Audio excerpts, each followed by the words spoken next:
we get involved in network marketing because we want this little thing called freedom. We want something called residual income, right? The income is cool, but really it's the freedom, creating independence, building a business that if you decide, hey, I want to take the week off, the month off, the year off, like you still get paid. That's why we got started in the first place. And Julie has created something really special.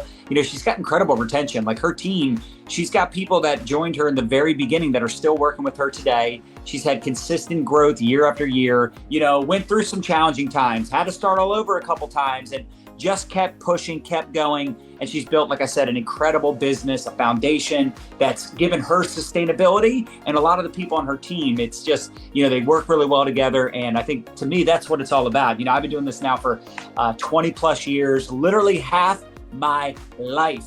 I've been in this beautiful profession. We built a very successful business, but there's no way we could do it if we didn't pour into other people, if we didn't create the retention, the culture, if we didn't build something that people want to be a part of. And here's how you know you have something really special. Here's how you know you built it right. When people leave, they come back. And they're like, I can't find anything else as good as this. I can't find anything that's like the total package like what you have here. And it just makes me really happy and proud to know we've created that. And we want to help all of you create that. Can you introduce yourself to everybody? Just tell everyone a little bit about your background, not just network marketing, but also your professional background before network marketing. And I think that's probably a big reason you've been able to have the philosophy that you do in building this business. So I'm excited to have you on. Hey guys, my name is Julie Reynolds. Super excited to be here.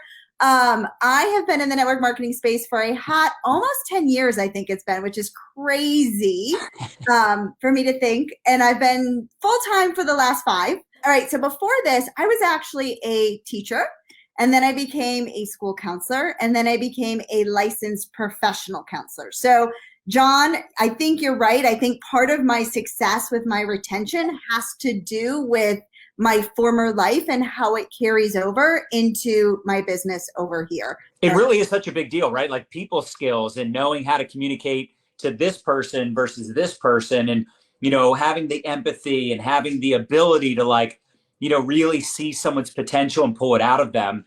So I think that's a big part of winning in business, especially in a business like this. Obviously you didn't always have this legendary team with all these amazing people. And, at one point you were a team of one. You probably had a bunch of people on the team, but it was there wasn't a lot of actual builders, workers. You didn't have a whole lot of Tinas and Tiffany's and, all these other amazing people you have on your team now, right? It was a much smaller organization, but that's kind of where you learn. I mean, here's the biggest thing. And I think this is one of the things that even leaders get wrong, right? I see it all the time, is that you're looking at your team as a paycheck.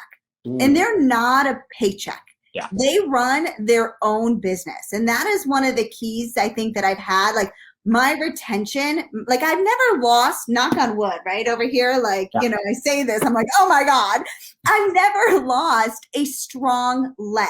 Do people leave my team? Of course, there's some people that leave my team, but my leaders have been my leaders for the last 5 years, 7 years, 8 years that have come over with me, to my new company and all of that. And so I think it's because so many leaders in this industry look at their team as a paycheck.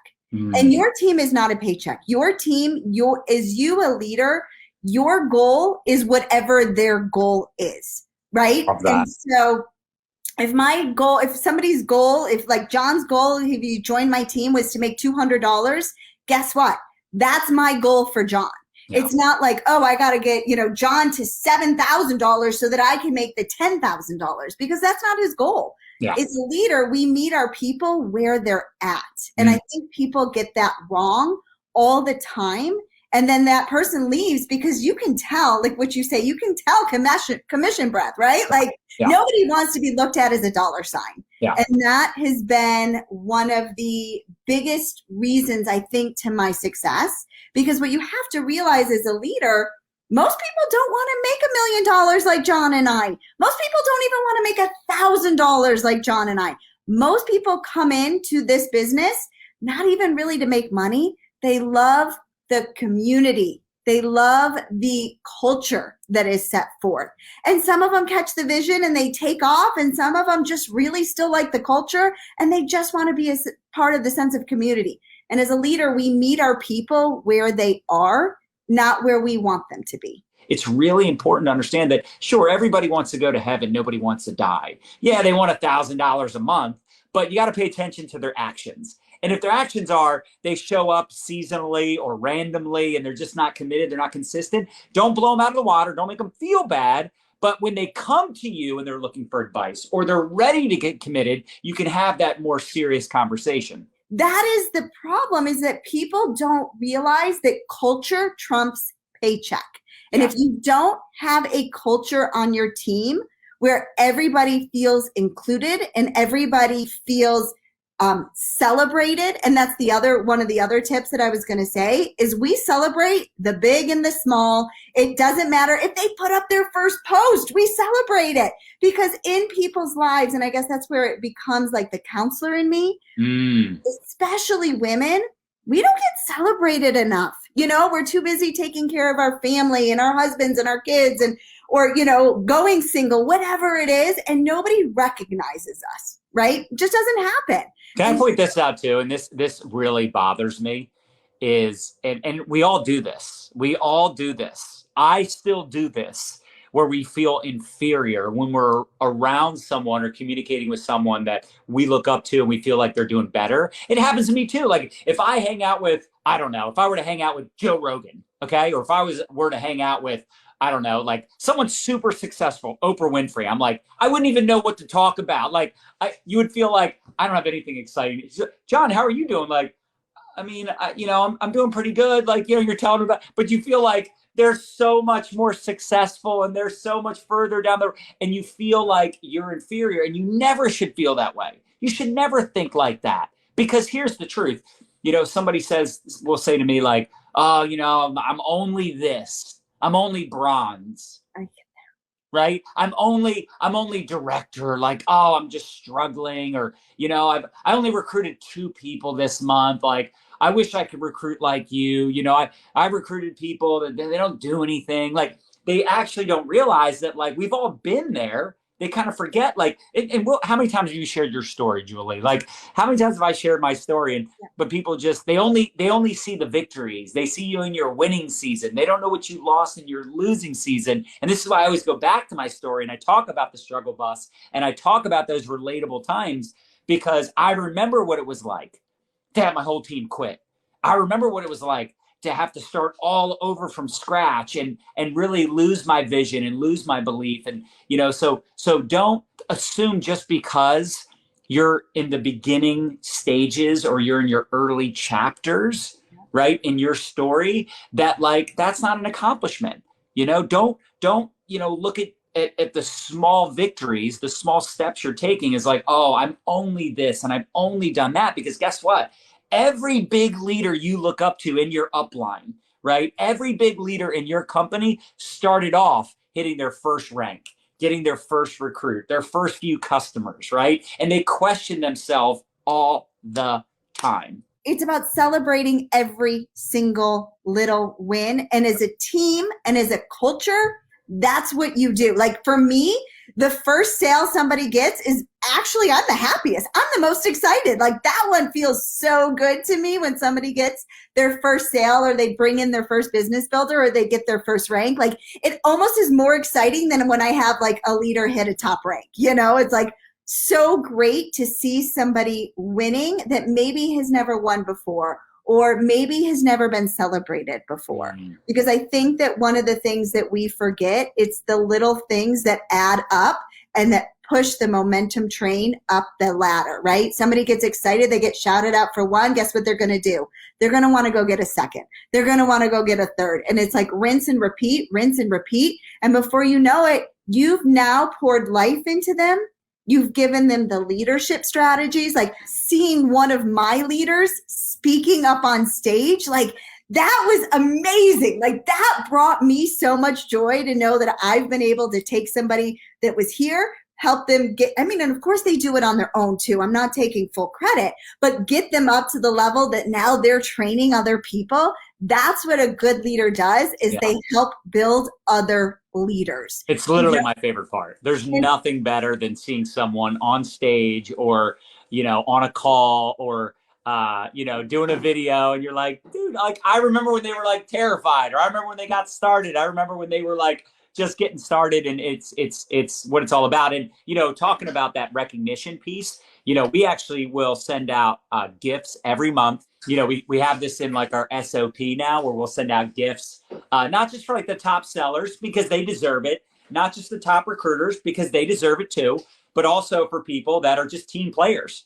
people that are, congratulating others and answering questions in the chats or in the comments of the posts, or, they're collaborating with Sideline, and, they're building up those sideline. And we actually encourage that quite a bit, right? The sideline relationships, because sometimes it's not that you don't necessarily get along with your upline, but sometimes you don't relate to them as much. Like, it's hard for someone to relate to me because I'm so much further down the path, but then they might connect with someone else that's in a different line, that's in a different team, but they're like, kind of at that same level, or they have some of that relatability that I don't have with them. And I love that. I love encouraging, that in our culture. I love recognizing people that are just like, the team players, because it makes a big difference, right? This is a community, and we're all growing this together as, like I said in the beginning, partners. It's a partnership. It's a friendship. Those relationships mean the world. And that's, again, why I think you have such an incredible retention, and people are not just celebrated, but they feel like they can contribute, right? They feel like they're a part of something bigger than themselves. Totally. And I'm also going to add that, like, one of the things that is so nice is, what, John might say something a little bit different than the way I say it, right? And so I encourage my team to go out and find other mentors. It's not personal if it's not me, nor do I always want it to be me. You know what I'm saying? So I just watched Eric Worre's training. He hit me over the head. John, you've probably said the same thing to me, but it didn't light a fire under my, but Eric did today, and so it's like, stop trying to feel like you need to control and make sure, it's like the abundance mindset. Let them go out, let them find other trainers, even if they're in a different company, it doesn't matter. Like, let them learn from somebody that lights a fire underneath them that takes their business to the next level. And so I think that's, one of the things that I encourage with my team as well. Do you have any type of philosophy there in regards to, like, who to spend time with, or how to identify people to work with? Like, can you maybe talk a little bit about that? Yeah, of course. So one of the things is I work with anybody. I mean, one of the things people say to me, they're like, oh my God, you always answer me. I'm a nobody. You always answer me. If you send me a message and you're on my team, like, I don't care how many levels deep, I'm going to get back to you. John, I think you're the same way. Yeah. You know what I mean? Like, I don't care. We're not like logging into our back office being like, where are they? Oh, I'm not responding to that message. Yeah. It's like, I heard Tony Zalecki say this one time, and I love it. He said, here within our organization, we are level blind. We don't care what level someone's on. I love that. So yeah, great point. So I obviously answer anybody's questions. I also do not micromanage. Like, I let my team find their way without trying to tell them to do certain things. It's so funny. I've had this conversation with one of my leaders recently. She's like, but they're doing it wrong. I was like, but they need to fail forward. Yeah. If somebody comes to me and they ask me for advice, of course I'm going to give them advice, but I'm not going to sit there and be like, you need to do this, you need to do that, you need to do this, because I really look at it as, this is their business, and sometimes we got to go through the suck to get past the suck to get to the fountain on the other side. And sometimes we're wrong. Oh, 100%. Like, I can't think about how many times over the years I see a post or I see something that someone's doing. I'm like, I don't know about that. And I want to share my advice. And the reason I never do, or no, I shouldn't say never, obviously, if it's something like, super obvious, but there's times where I'm like, I don't know about that. And then it does really well. And I'm like, yeah, I don't know about that. I'm shocked that worked as well as it did. Right. Sometimes what works for you or me doesn't necessarily work for the next person, and vice versa. So yeah, great points. And then the other thing is who your runners are, and so those people that are always asking me questions, those people that are always, even if they're not rank advancing right now, but they are consistent and they are showing up and they are trying, then those are the people that I spend the majority of my time with. not necessarily just the hobbyists. Of course, I'm there to support them and help them, but I take those people that show real zest, real excitement in their business, real consistency. I came up with this the other day. I think it's actually really good. The 3 C's to successful network marketing. You have to be confident, you have to be coachable, and you have to be consistent. And so when I see those 3 things, those are the people that I pour into to try to get them to a leadership level.